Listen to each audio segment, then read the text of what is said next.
Por que nós vemos tantas guerras na terra de Israel? Será que existe um motivo divino para isso ou será mera coincidência?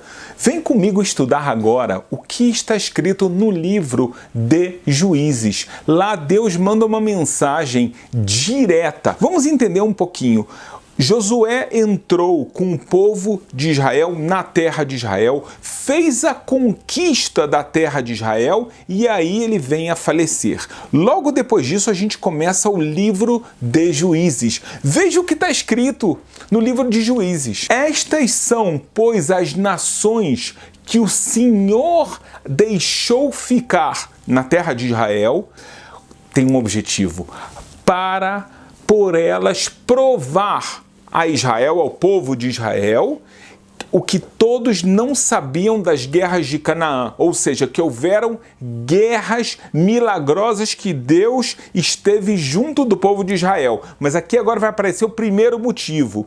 Isso tão somente para que as gerações dos filhos de Israel aprendessem a guerra, ou seja, aprendessem a guerrear. Essa é a primeira coisa que está escrito, mas logo depois está escrito assim: para saber se dariam ouvidos aos mandamentos que tinha ordenado a seus pais pelo ministério de Moisés. Em outras palavras, está escrito explicitamente que naquela geração era importante eles entenderem como Deus esteve presente em todas as grandes batalhas, desde que eles saíram do Egito, toda a conquista da terra de Israel, que tinha 31 povos, porém ficaram povos. Então agora não somente que eles aprendem a guerrear, mas esses povos, eles vão estar lá. Por quê? Se o povo de Israel sai do caminho dos preceitos que Moisés e, é claro, Josué ensinou a eles, então a gente tem povos que vão fazer o mal ao povo de Israel para que eles vão se tocar dos seus pecados. Então veja bem, logo depois a Bíblia já dá um exemplo. Ela fala, olha só o pecado que eles fizeram. Habitando na terra de Israel vários povos, tá? Os cananeus, os riteus, os amoreus, os ferezeus, reveus e jebuseus. E o que acontece? Tomaram de suas filhas para si por mulheres. O povo de Israel está casando com as filhas desses povos e deram aos filhos deles as suas filhas e, como se não bastasse, serviram a seus deuses. Na Bíblia, no Deuteronômio, está escrito: você não pode casar com eles. Não entregue suas filhas para os seus filhos e não traga as filhas deles para os seus filhos. Está escrito, mais uma vez, sem necessidade de nenhuma interpretação. Deus proibiu esse tipo de casamento. Eles fazem esse tipo de casamento. Eles casam tanto os homens com as mulheres desses povos, quanto as filhas foram dadas pelos seus pais para casar com os filhos das pessoas desses povos. E o que a gente vê? Que esses povos agora vão atacar Israel. Então Israel, que estava num período de paz, de tranquilidade, eles são atacados por Cushan-Rishathaim, que vem junto com os outros povos e eles passam pela primeira vez na história. Vem o rei da Mesopotâmia, faz uma guerra e durante muitos anos agora ele vai oprimir o povo de Israel na sua própria terra. O que o povo faz? Eles se arrependem, eles clamam a Deus pela sua salvação. Então tem um processo de arrependimento, um processo que eles falam: Deus, por favor, salve a gente dos nossos inimigos. E aí aparece um novo juiz. A gente está na época dos juízes, não existia rei. O juiz era como se fosse o rei da época, mas não com os mesmos poderes de um rei. Ou seja, nós estamos numa época de transição no reinado de Israel, porque Josué sim foi considerado um rei, porém depois dele não houveram reis até até o rei Saul. Então todo o livro de Juízes e o começo do livro de Samuel, nós não temos reis, temos juízes que são líderes. O povo segue eles, mas eles não têm todos os direitos que a Bíblia fala que um rei tem.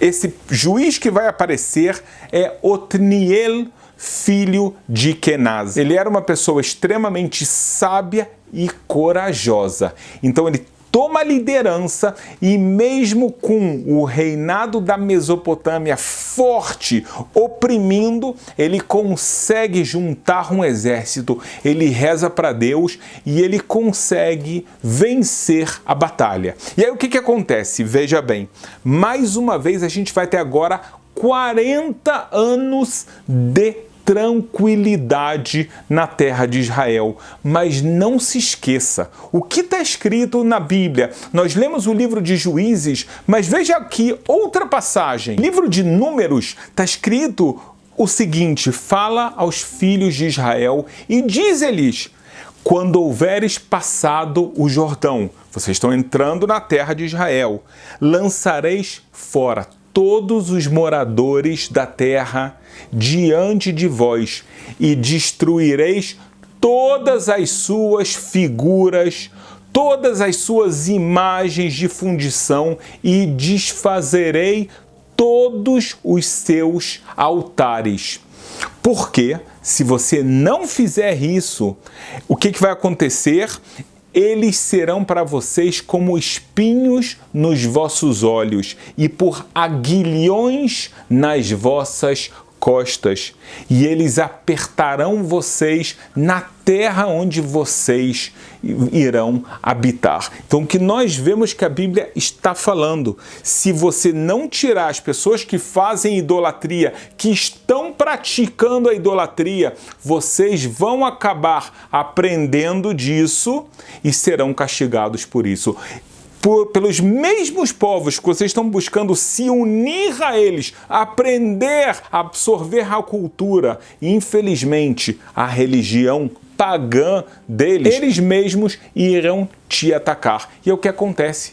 O povo de Israel, depois da morte desse juiz que foi Otniel, novamente, eles começam a buscar os deuses da terra, os deuses dos outros povos, e Deus, então, diz o livro de Juízes, Deus fortalece Eglon, que era o rei dos Moabitas, e ele tem agora a coragem de mais uma vez vir para Israel, atacar o povo de Israel que está lá, e ele tem mais uma vez sucesso.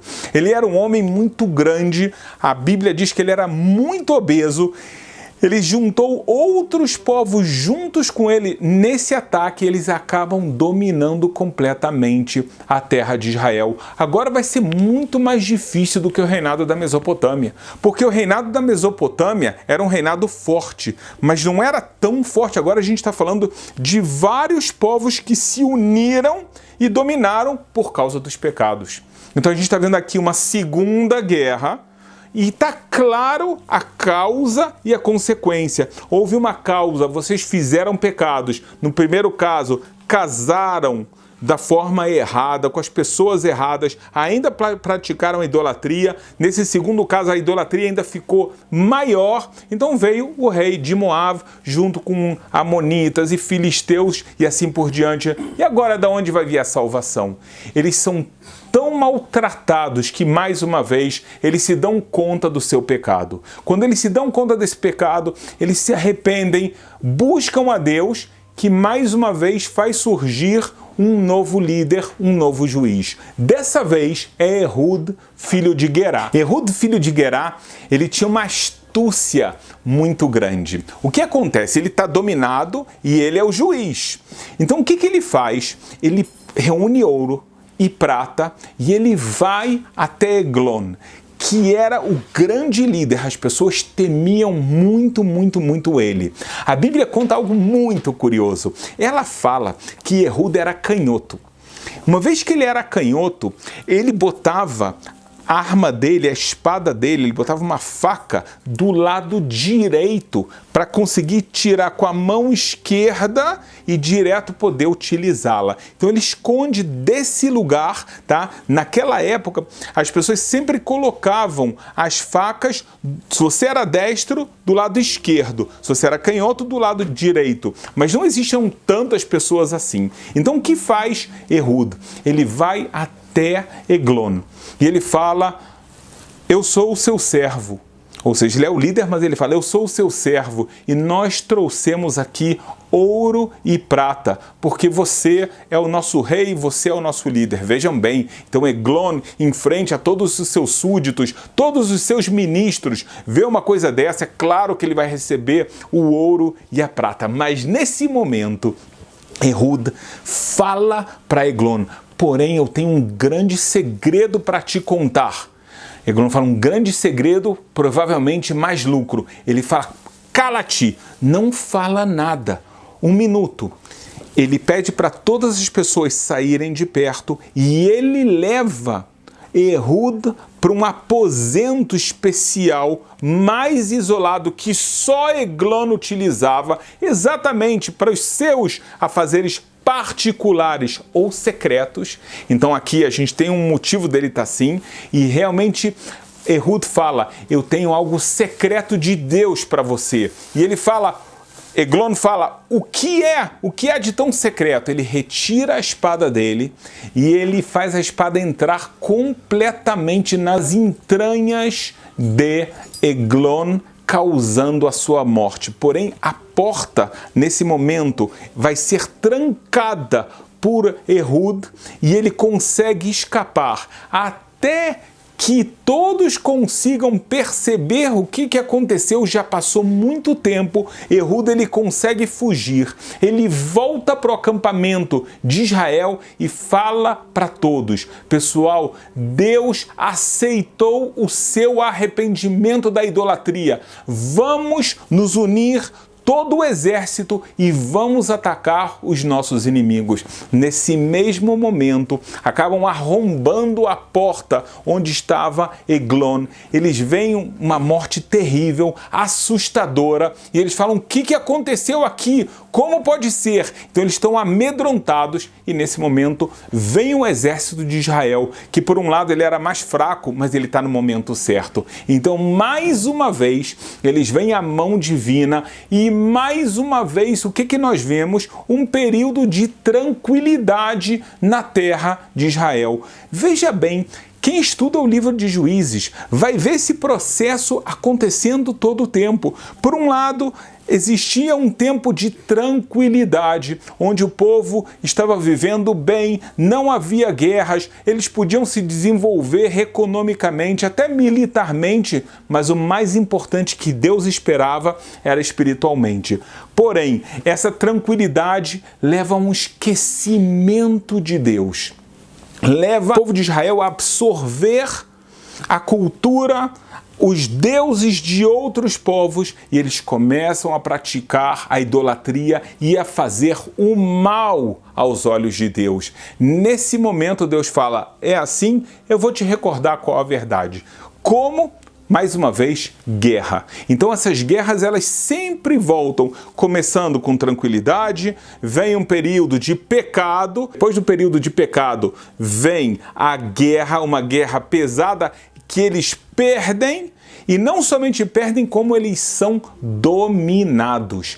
E logo depois eles se arrependem, é um processo muito forte deles terem consciência que na verdade foram os seus pecados que levaram às tragédias, e mais uma vez eles são obrigados a guerrear para conseguir novamente sua independência e sua tranquilidade. E o ciclo volta durante todo o livro de Juízes. Então, de repente, a gente consegue entender a mensagem do Criador de que as guerras são terríveis, mas elas serão necessárias quando o povo de Israel se esquecer de Deus. Nós vemos isso mais uma vez no livro de Números, onde está escrito que se vocês escutarem a voz do Eterno, cumprirem os seus mandamentos com todo o coração, vocês serão extremamente abençoados. Porém, se vocês começarem a fazer a idolatria que vocês aprendem de outros povos, então a ira de Deus recairá sobre vocês até o ponto que, se isso acontecer tantas vezes, vocês serão expulsos da terra que o próprio Eterno deu para vocês. Então a gente entende que as guerras não são coincidência, são parte de um plano divino. O plano divino, algo que, como a Bíblia diz, são como espinhos nos seus olhos, para que você nunca utilize os seus olhos para olhar aquilo que você não deve, para buscar outros deuses. Esse é o segredo bíblico. Por que tantas guerras ocorrem em Israel?